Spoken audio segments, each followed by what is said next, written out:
This is a verse-by-verse study of chapters 15 and 16 of 2 Kings, giving man's view of the kings of Judah to the south, which would include Judah, Benjamin, and some Levites, and the 10 tribes to the north, who separated under the reign of King Jeroboam I, who set up 2 golden calves, one in Dan and one in Bethel. Chapter 15, verse 1, and it reads, In the 27th year of Jeroboam, king of Israel, began Azariah, the son of Amaziah, the king of Judah, to reign. Now this would have been Jeroboam II, not the original, and he would be the 3rd generation of Jehu to reign. Jehu, who annihilated the house of Ahab and Jezebel, was promised that 4 generations of his family would sit on the throne, and this is number 3. Amaziah means whom God has helped, and he would be reigning in Judah. Also, it is a bit confusing, but Amaziah is also called Uzziah, as the names are very close in meaning. Verse 2. 16 years old was he when he began to reign, and he reigned 52 years in Jerusalem, and his mother's name was Jecholith of Jerusalem, and her name means God will enable. 3. We are speaking now of Azariah. And he did that which was right in the sight of the Lord, according to all that his father Amaziah had done. And the one thing that he did, he kept the high places, the grove places of worship, even though they might have been sacrificing and burning incense to God. It was illegal. We learn in the Chronicles 26 chapter that there were many things accomplished, and one invention is called an engine in English.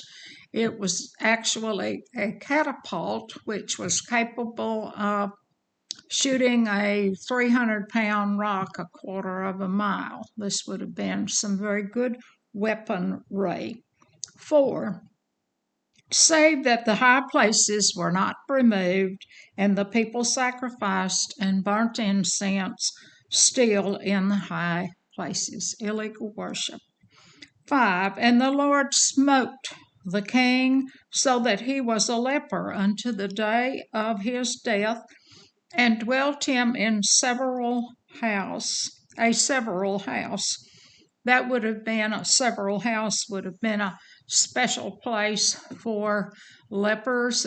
He would not have been allowed in the king's house or anywhere where a non-leper happened to be. Now, why did God smite him? We don't learn here, but we do learn in 2 Chronicles chapter 26 that he tried to be both the king and the priest, and that was not allowed. Back in the Old Testament, further back, we saw a person named Korah try to take over the priesthood back in the Numbers, and he went in, and they offered incense, and the fire smoked back and burnt them and their 250 followers. God opened up the earth, and they were swallowed up. 6. And the rest of the reign of Azariah and all that he did, are they not written in the book of the Chronicles of the kings of Judah? And yes, they are. And this king is like Solomon. when they get strong, their ego gets lifted up, and they tend to then do things that they should not. Solomon, for example, brought in wives from other places and began to worship their gods and set up altars for them. 7. So Azariah slept with his fathers, and they buried him with his fathers in the city of David, and Jotham his son reigned in his stead. In Chronicles, we are told that no, he didn't lay in death with the kings. He was in a field because he was a leper. Lepers were unclean whether they were dead or alive. Verse 8. In the 38th year of Azariah, king of Judah, did Zechariah the son of Jeroboam reign over Israel in Samaria 6 months. Now notice that you need a company of Marines guarding you if you are the king of Israel, because they are not lasting very long because they are being assassinated. Zechariah 9. And he did that which was evil in the sight of the Lord, as his fathers had done. He departed not from the sins of Jeroboam the son of Nebat, who made Israel to sin, namely the golden calves. 10. And Shallum the son of Jabesh conspired against him, against Zechariah, and smote him before the people, and slew him, and reigned in his stead. Now this is the 15th king in Israel. And so he has committed a murder to get the throne. 11. And the rest of the acts of Zechariah, behold, they are written in the book of the Chronicles of the kings of Israel. 12. This was the word of the Lord, which he spake unto Jehu, saying, Thy son shall sit on the throne of Israel into the 4th generation. And so it came to pass.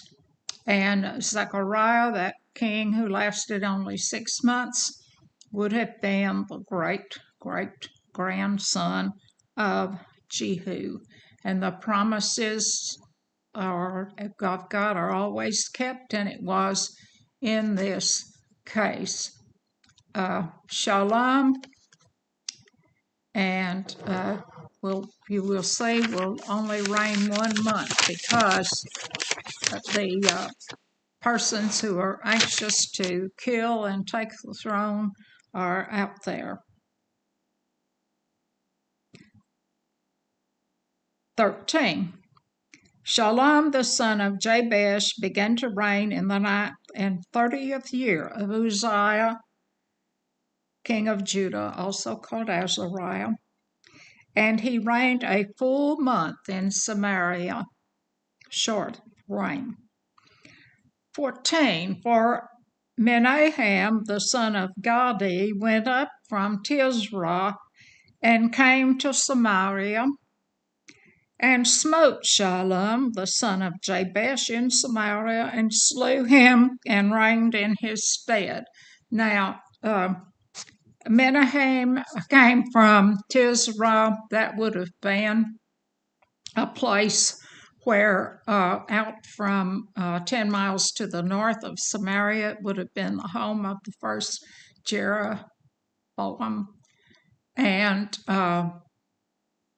Josephus, the historian, tells us that this man was a commander of the army. So he was a person who had military might, and he has taken the throne. 15. And the rest of the acts of Shallum and his conspiracy which he made, behold, they are written in the book of the Chronicles of the kings of Israel. 16. Then Menahem smote Tiphsah and all that were therein, and the coast there from Tisra, because they opened not to him.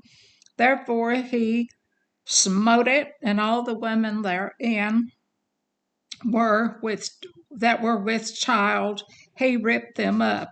Now, Tiphsah is a place, and this would have been a place where these people rebelled, so he just smote that place and ripped up the pregnant women. And this was far border, the limits under King Saul and David.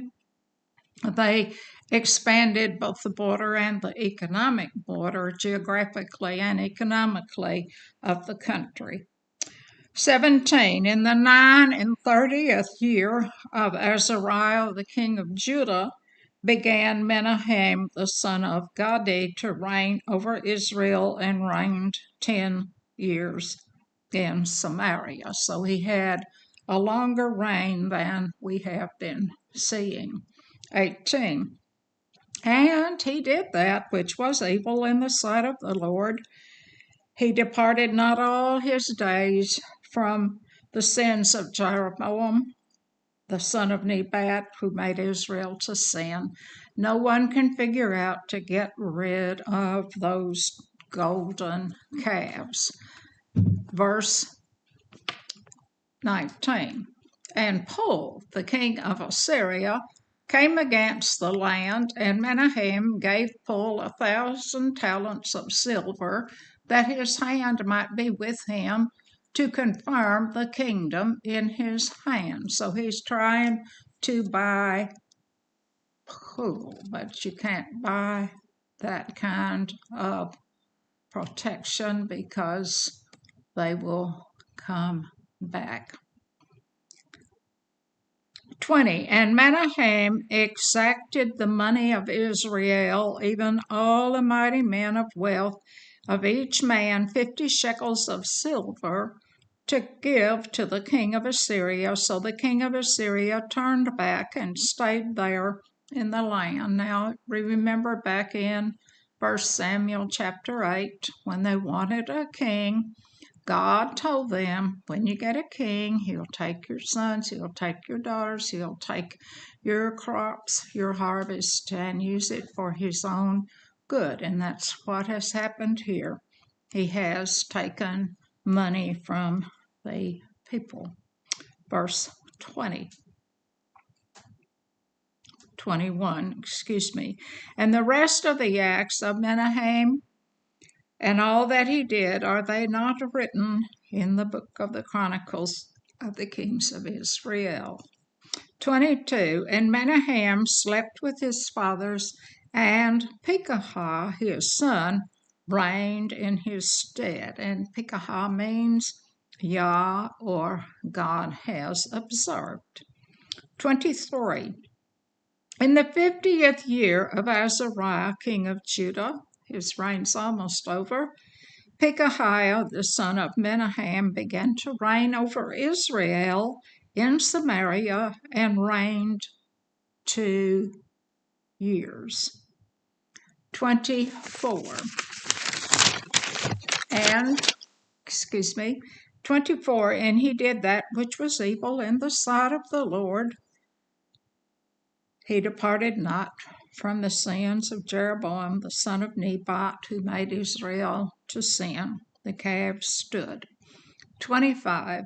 But Pekah, the son of Remaliah, captain of his, a captain, conspired against him, and smote him in Samaria, in the palace of the king's house, where Argob and Ariah, and with him 50 men, and reigned in his room. So you see absolute utter chaos. These persons, those 50 persons, would have been royal bodyguards, and you had 2 persons. Pekah murdered, and he killed these 2 persons Argob and Ariah, and the 50 men who were there to guard the king. So he had quite a bit of might. And the acts of Pekahiah and all that he did, behold, they are written in the book of the Chronicles of the Kings of Israel. 27. In the 52nd year of Azariah, king of Judah, Pekah, the son of Remaliah, began to reign over Israel in Samaria and reigned 20 years. So he had a good deal of might. He took the throne in the very last year of Azariah's reign in Judah. 28. And he did that which was evil in the sight of the Lord. He departed not from the sins of Jeroboam, the son of Nebat, who made Israel to sin. In the days of Pekah, king of Israel, came Tiglath-Pileser, king of Assyria, and took Adon and Abel-Beth-Maachah and Janoah and Kadesh and Hazor and Gilead and Galilee, all the land of Naphtali, and carried them captive to Assyria. So he has taken quite a bit of property all the way to Galilee, and of course Gilead would have been on the east side of the Jordan and would have been land that was given to the half-tribe of Manasseh and to Reuben and to Gad. So these have been taken. And on to the next verse. And Hosea, the king, the son of Elah, made a conspiracy against Pekah, the son of Remaliah, and smote him and slew him, and reigned in his stead in the 20th year of Jotham, the son of Uzziah. Uzziah is the same person as Azariah. So 20 years after the death of this long reigning king and 20 years into his son's reign. 31. And the rest of the acts of Pekah, and all that he did, behold, they are written in the book of the Chronicles of the book of Kings. In 32. In the 2nd year of Pekah, the son of Remaliah, king of Israel, began Jotham, the son of Uzziah, the king of Judah, to reign. And this is Azariah and Uzziah are one and the same.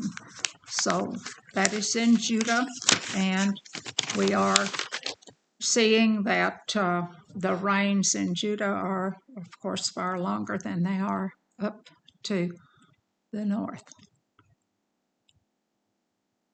33. 25 years old was he when he began to reign, and he reigned 16 years in Jerusalem, and his mother's name was Jerusha, the daughter of Zadok, and her name would mean to occupy, and that name Zadok is rarely, if ever, used other than for a priest. So most likely she is the daughter of a priest.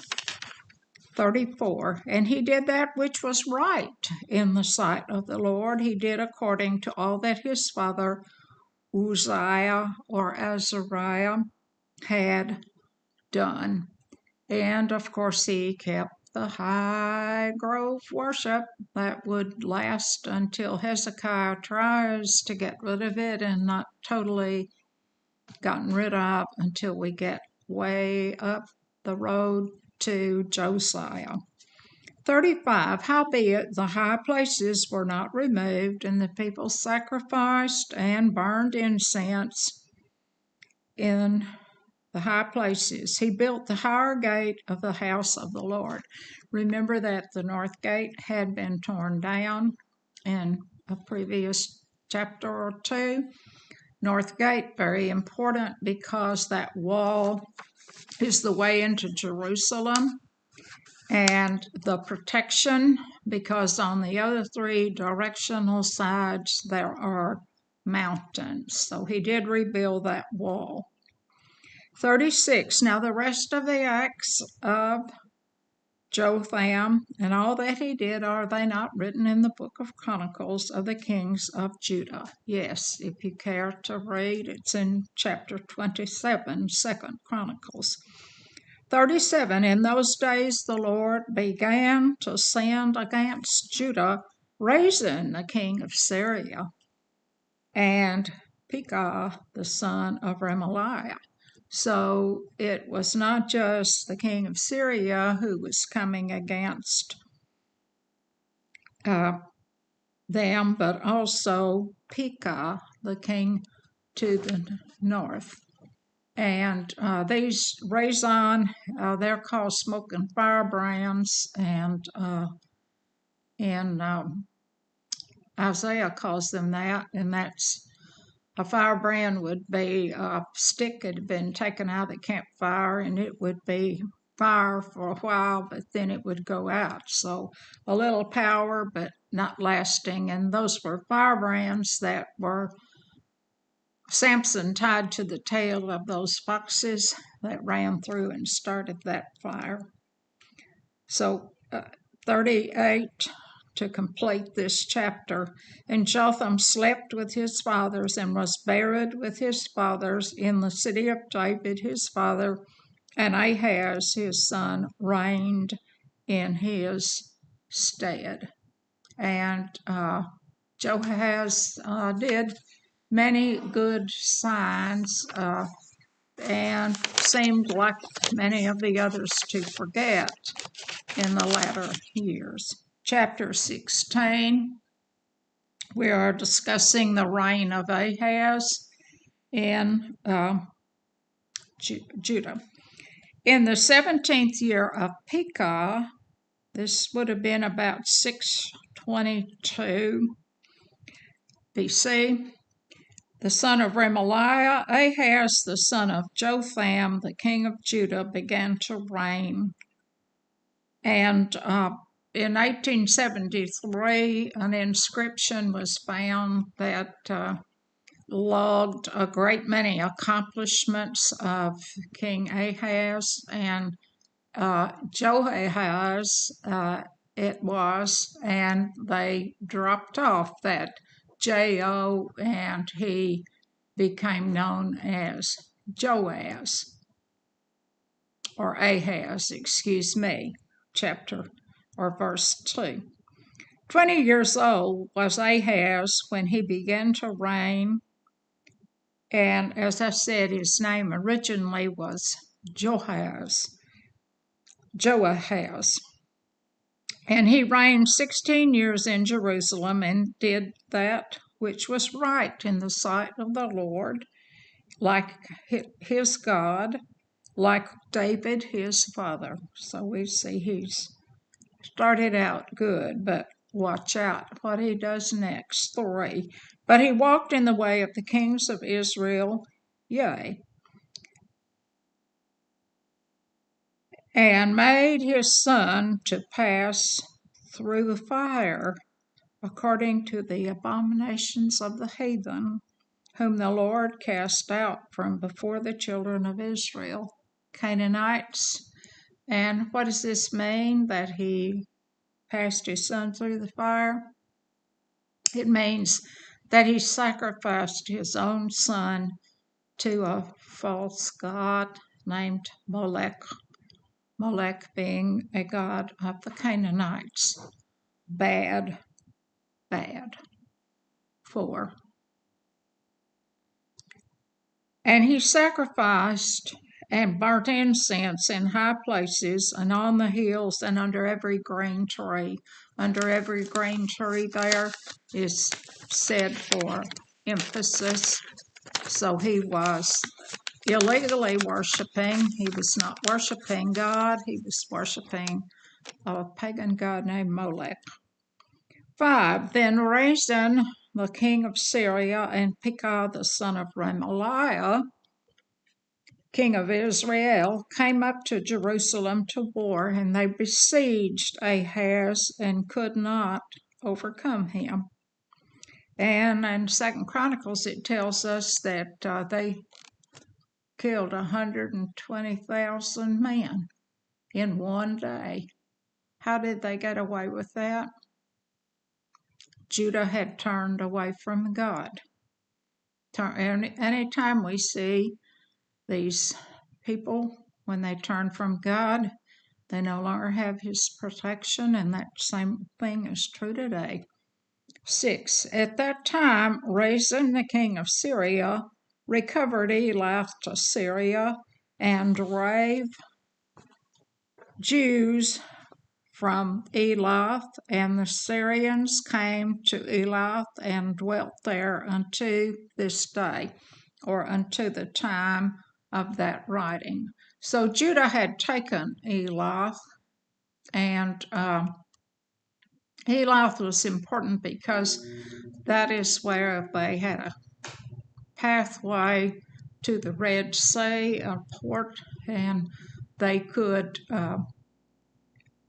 send out ships to Ophir, and this has happened now that the Syrians have taken that back, and they are holding it until the time of this writing of this chapter here in 2 Kings 7.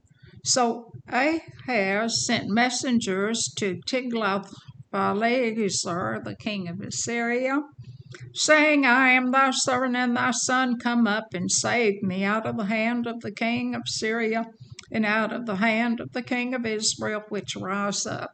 So he's sending to the pagan king to come and help him fight against the king of Israel and Syria.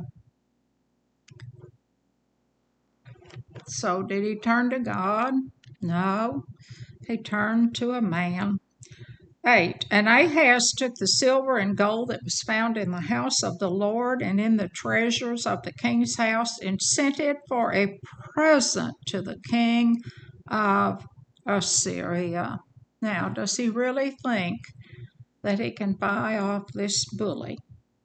9. And the king of Assyria hearkened unto him, for the king of Assyria went up against Damascus and took it, and carried the people of it captive to Kir, and slew Rezin. Now that was prophesied by none other than Amos. Damascus, of course, is the capital of Lebanon, and in the time of David and Solomon, that capital was held economically, if not geographically. So losing borders, losing financial influence right and left. 10. Excuse me. And King Ahaz went to Damascus to meet Tiglath-Pileser, the king of Assyria, and saw an altar that was at Damascus. And King Ahaz sent to Uriah the priest the fashion of the altar and the pattern of it according to all of the workmanship thereof. So he saw a pagan altar, and he's going to send the pattern for it to the priest down in his home. 10. And King Ahaz went to Damascus. I read that one. 11. And Urijah, that's the priest, built an altar according to all that King Ahaz had sent from Damascus. So Urijah the priest made it against King Ahaz, came from Damascus. That means he had that throne built and ready to go when the king got there. 12. And when the king was come from Damascus, the king saw the altar, and the king approached the altar and offered thereon. an altar copied from a pagan people. 13, and his burnt offering and his meat offering, and poured his drink offering, and sprinkled the blood of his peace offering upon the altar. Now, sounds like he is familiar with the offerings that were laid out in Leviticus. But what's wrong? They're on an altar. It's a copy from a pagan god. 14, and he brought also the brazen altar which was before the Lord from the forefront of the house, from between the altar of the house of the Lord, and put it on the north side of the altar. He is changing up this, how the church or the temple was done.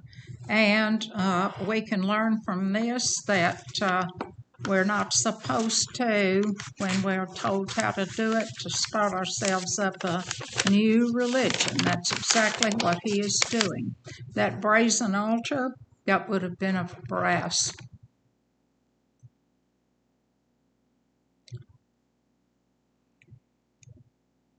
"15, and King Ahaz commanded Uriah the priest, saying, Upon the great altar burn the morning burnt offering, and the evening meat offering, and the king's burnt offering, and his meat offering, and their drink offering, and sprinkle upon it all the blood of the burnt offering." So they have taken this new pagan altar and they have used it, calling it a great altar, and using it for all the sacrifices. And we might remember that we are told that judgment begins at the pulpit, and we learn that in 1 Peter 4. So dangerous to mess with the house of God, dangerous to get into the pulpit or into teaching and abandon the Word of God, which is instructive as to how to do it. 16. Thus did Uriah the priest according to all that King Ahaz commanded. So the high priest has gone along with this pagan kind of worship. Pagan because it's using an altar that isn't the altar as God instructed when this temple was built, how to build it, where the altars were, what was to be sacrificed on each altar. 17, and King Ahaz cut off the border of the bases and removed the laver from off them, and took down the sea from the brazen oxen that were under it, and put it upon a pavement of stones. Now, the lavers, those were basins that held water. Priests washed in them. They had brass pedestals, so he's taken them down. And then that brazen sea, that was a huge brass basin that held like 12,000 gallons of water. And it rested upon 12 brass oxen, each ox representing one of the tribes of Israel. Now he's taken that down. What is he doing with this brass? Well, brass would have been something that a conquering king might want. 18, and the cover for the Sabbath that they had built in the house, and the king entry without, turned he from the house of the Lord for the king of Assyria. So he has now changed that covered way that the king was to walk through to get a way into the temple, and he's turned that away because of the king of Syria. So his worship is pleasing whom? Has he changed to their altar, and has he moved all of the things from the house of the Lord, taken down the lavers and the great basin? That basin was to wash an animal, and he is changed the entire way of sacrifice and worship to please the king of Assyria. 19. Now the rest of the acts of Ahaz, which he did, are they not written in the book of the Chronicles of the kings of Judah? Yes, they are, and particularly 2 Chronicles 28, verse 20, to conclude this chapter. And Ahaz slept with his fathers and was buried with his fathers in the city of David, and Hezekiah his son reigned in his stead. And we're going to see that Hezekiah is a righteous king. Why do we need to study these historical chapters? We see leadership. We see as the leader goes, so goes the nation. When the king is involved in evil practices, idol worship, the people follow. The Old Testament is a schoolmaster, and from it we learn. This video is an outreach of the Essex Methodist Church in Essex, Missouri, and the Crossroads Global Methodist Church in Dexter, Missouri.